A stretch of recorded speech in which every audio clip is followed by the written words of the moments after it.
C'è qualcosa in ogni essere umano che fin da bambini ci spinge a esplorare luoghi sconosciuti, che sia il piacere della scoperta o il fascino di affrontare l'ignoto per scoprire magari un mondo magico che vada oltre la realtà.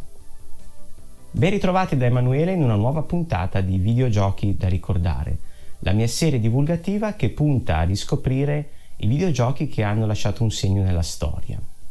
Il bisogno di esplorare, di vivere nuove avventure in mondi fantastici è qualcosa su cui i videogiochi hanno fatto leva fin da subito negli anni 70, ma nella seconda metà degli anni 80 ha preso il via una serie che ha portato l'esplorazione dei mondi virtuali a un livello superiore e che in seguito, in ogni sua incarnazione, è sempre riuscita ad alzare un pochettino l'asticella, introducendo qualche volta anche delle nuove dinamiche di gameplay che hanno segnato l'intera industria del videogioco. Oggi quindi vi parlerò di ben 3 episodi della serie The Legend of Zelda usciti tra gli anni 80 e gli anni 90. Buona visione!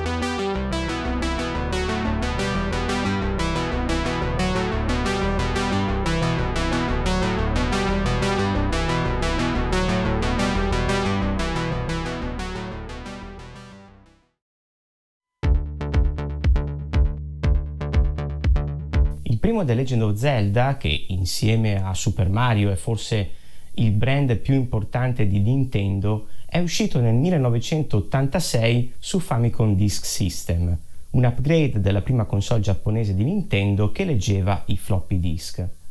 Infatti le normali cartucce del Famicom non erano sufficientemente capienti per contenere tutto il gioco. Quando però l'anno successivo The Legend of Zelda arrivò in America e in Europa sul NES, Nintendo creò una speciale cartuccia color oro dotata di una batteria interna per i salvataggi. Oggi tutti sanno questa cosa, ma all'epoca era atipico pensare che Zelda non fosse il nome dell'eroe, ma bensì quello della principessa da salvare. La principessa Zelda del regno di Hyrule, oppure italianizzato Hyrule, è infatti stata rapita dal malvagio Ganon. Il giovane eroe Link, con questo look particolare che lo fa assomigliare più a un elfo dei boschi che a un classico cavaliere, si avventura nel mondo per recuperare i frammenti di un antico artefatto, la Triforza, per poter così sconfiggere Ganon e salvare Zelda.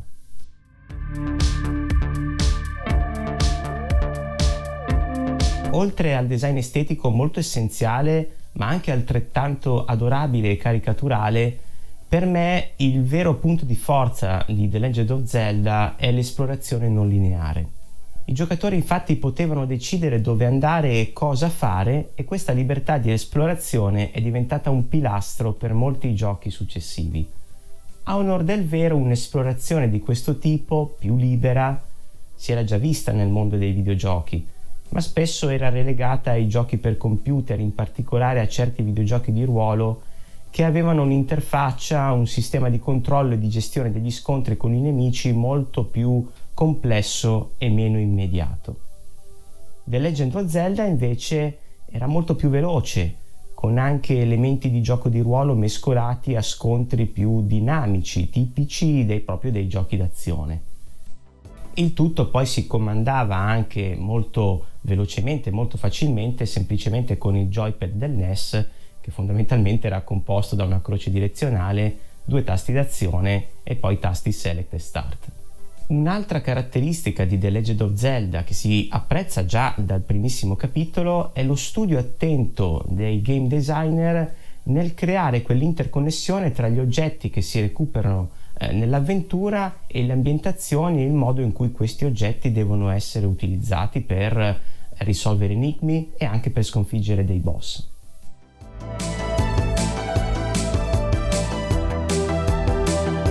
Nel 1987 è stato pubblicato anche un seguito, che però non ha lasciato il segno.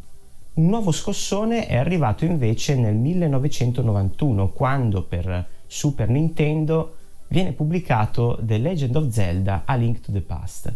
E c'è addirittura chi lo considera uno dei migliori videogiochi mai realizzati, perché ha preso le basi del primo Zelda e le ha notevolmente perfezionate. A parte la grafica, che ha goduto di un evidente miglioramento passando dagli 8 ai 16 bit, è prima di tutto la vicenda, che in questo caso è narrata sempre con toni per tutti, ma con un ritmo più coinvolgente e con una migliore caratterizzazione dei personaggi, non soltanto nell'aspetto. Questa volta Link, spinto da un sogno premonitore, dovrà viaggiare tra il mondo della luce e il mondo oscuro per fermare Haganim, uno stregone che cerca di liberare Ganon, il cattivo che abbiamo sconfitto nel primo Zelda. A Link to the Past, con l'introduzione di due mondi paralleli, il mondo della luce e il mondo oscuro, ha raddoppiato l'area di gioco e ha offerto nuovi enigmi basati sul passaggio tra le due dimensioni.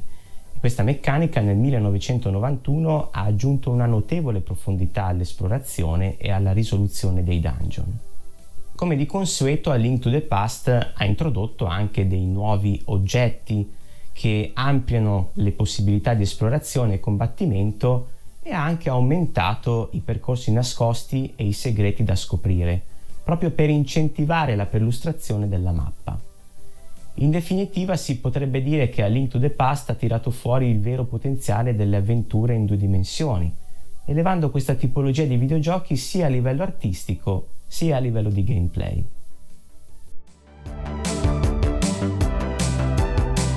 Chi come me era già presente in quegli anni sicuramente si ricorderà che verso la metà degli anni 90 c'è stato un altro grande cambiamento nel mondo dei videogiochi. L'arrivo della grafica poligonare ha infatti spinto i game designer e anche il pubblico a preferire piano piano le nuove avventure in mondi tridimensionali. E anche la saga di The Legend of Zelda ha seguito questo filone, ma il gioco di cui vi parlerò adesso è andato oltre. È uno di quei giochi che ha rappresentato una scissione tra quello che c'è stato prima e quello che è venuto in seguito. The Legend of Zelda: Ocarina of Time, pubblicato nel 1998 su Nintendo 64, è stato una vera e propria pietra miliare per l'intera industria, definendo gli standard per i giochi d'avventura in tre dimensioni. Non voglio soffermarmi molto sulla trama perché, salvo eccezioni, in linea di massima Zelda propone sempre un'avventura standard con l'eroe Link che deve recuperare la spada suprema e le parti della Triforza per sconfiggere Ganondorf, aiutato da tutta una serie di comprimari. In questo caso però abbiamo anche l'introduzione dei viaggi nel tempo, quindi alterneremo momenti in cui guideremo un Link bambino e un Link adulto e vedremo le conseguenze delle nostre azioni nel tempo, con note, ho notato, di tanto in tanto malinconiche. Pur con tutti i limiti del joypad non proprio ergonomico del Nintendo 64, Ocarina of Time è stato uno dei primi giochi a implementare un sistema di controllo 3D veramente efficace e intuitivo, con la celebre meccanica di aggancio del Z-targeting, che permetteva con la pressione di un tasto di bloccare la telecamera su un singolo nemico o un oggetto. A distanza di tanti anni, abituati a giochi più moderni e complessi, può non saltare subito all'occhio, ma questo sistema ha davvero rivoluzionato il combattimento e l'esplorazione degli ambienti tridimensionali. È infatti una soluzione di game design imprescindibile e adottata ancora oggi. Un'altra caratteristica ben sfruttata da Ocarina of Time è il ciclo giorno e notte, che influenzava il comportamento dei personaggi e l'accesso a determinate aree, creando un mondo più dinamico e vivo. L'Ocarina stessa permetteva di manipolare il tempo, un elemento chiave per la risoluzione di molti enigmi. Infine, Ocarina of Time ci ha permesso anche di cavalcare Epona, il fedele cavallo di Link, rendendo l'esplorazione e gli spostamenti più veloci, divertenti e anche più da sogno. Non a caso la schermata che ci introduce al titolo del gioco ci mostra Link in sella al cavallo in corsa lungo la prateria e al chiaro di luna.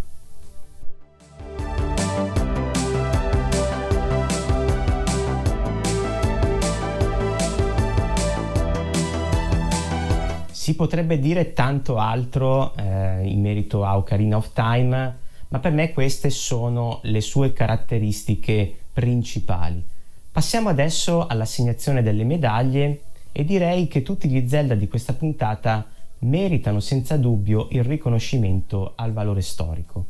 Come infatti spero di avervi fatto capire, sono stati tutti giochi che hanno avuto non solo un grande successo in termini economici, ma che hanno influenzato il modo in cui si creano i giochi d'avventura.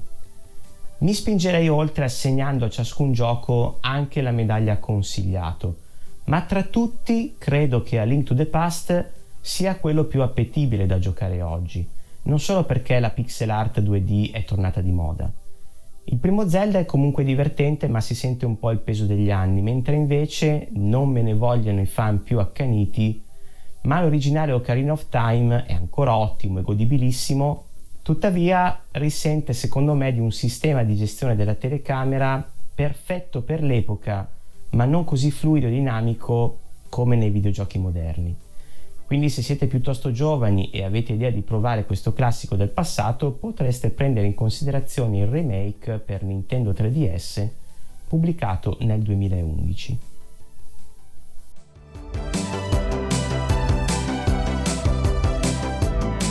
Vediamo invece chi è la persona che ha messo le sue idee al servizio di questi progetti. E non è la prima volta che su videogiochi da ricordare parliamo di Shigeru Miyamoto, e questo testimonia quanto il suo supporto per l'industria del videogioco sia stato fondamentale non solo da un punto di vista creativo, ma anche economico. Infatti si devono a lui i brand che ancora oggi fanno di Nintendo uno dei più importanti e influenti editori di videogiochi al mondo. Pensiamo non solo ai capitoli di Zelda citati in questa puntata, ma pensiamo anche a Donkey Kong e soprattutto a Super Mario, entrambe opere che sono già state protagoniste di videogiochi da ricordare. Di Miyamoto, nato a Kyoto in Giappone nel 1952, si dice sempre che da bambino amava dipingere, disegnare e soprattutto esplorare luoghi angusti e quindi misteriosi per gli occhi di un bimbo, luoghi che erano vicino a casa sua. E si dice anche che la serie di Zelda è nata proprio per trasporre in un mondo virtuale questo bisogno di avventura e di esplorazione.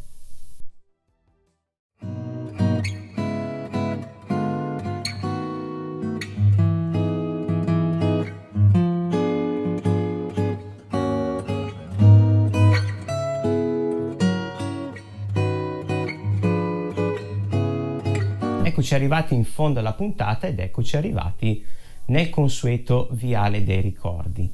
Come ho già detto in altri episodi, da piccolo non avevo il NES, non avevo le console Nintendo in generale perché ho iniziato a videgiocare con gli home computer negli anni 80 e poi ho proseguito con Mega Drive, PlayStation, eccetera.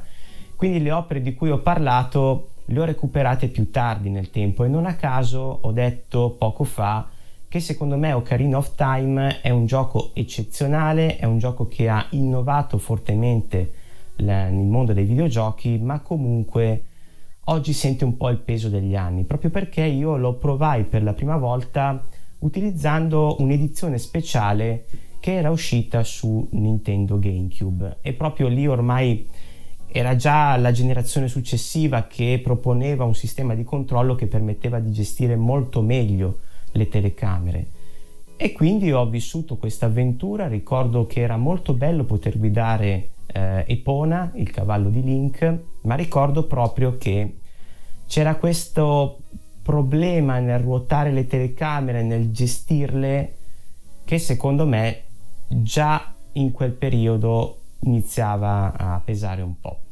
Se anche voi avete qualche ricordo speciale in merito alla saga di Zelda, in particolare agli episodi che ho citato qui, da condividere, vi invito a farlo nello spazio dei commenti, altrimenti vi ringrazio per l'attenzione e noi ci vediamo nella prossima puntata. Ciao e a presto!